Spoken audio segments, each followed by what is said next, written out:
પછી દાડાના તકરીબન 12 વાગ્યાથી કરીને 3 વાગ્યા સુધી પૂરા મુલકમાં અંધારું થઈ ગયું. પછી તકરીબન 3 વાગ્યે પ્રભુ યસુએ ઉતાળે હાથે કીધું કે એલી એલી લમ્મા શબકતની, જેનું મતલબ છે એ મારા ઈશ્વર તે મને ચમ મેલી આલ્યો છે. એ સાંભળીને અહીંયા ઊભા કોંક મનખાએ કીધું કે જો આ ઈશ્વરનો ન્યાપો આલ્યાવાળા એલિયાને હાજ પાડેલો છે. પછી પ્રભુ યેસુએ ઊંચે હાથે રાડ કરીને કીધું કે એ પિતા, હું મારો આત્મા તારા હાથોમાં આલું છું. એ કહીને એણે દમ આલ્યો. તાર ઈશ્વરના ઘરનો પડદો ઊંચેથી નેસે સુધી સિરાઈને 2 કટકા થઈ ગયો. ઝિલઝિલો આવ્યો અને જબલામાં તેડ્યું પડી પડ્યું. મકામ ખુલી જા અને ઈશ્વરના અલાહી નેક મનક વરે જીવતા થઈ જાઓ.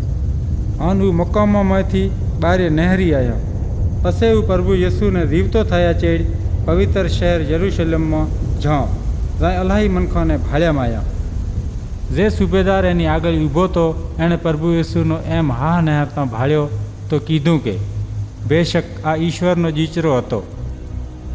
અહીંયા અલાહી બાયડીઓ સેટેથી જોતી હતી.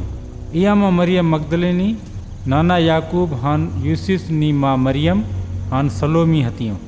હું ગલીલ સુબાથી પ્રભુ યસુની સેવા કરતી હું, એની ચેડે ચેડે આવતી હતી.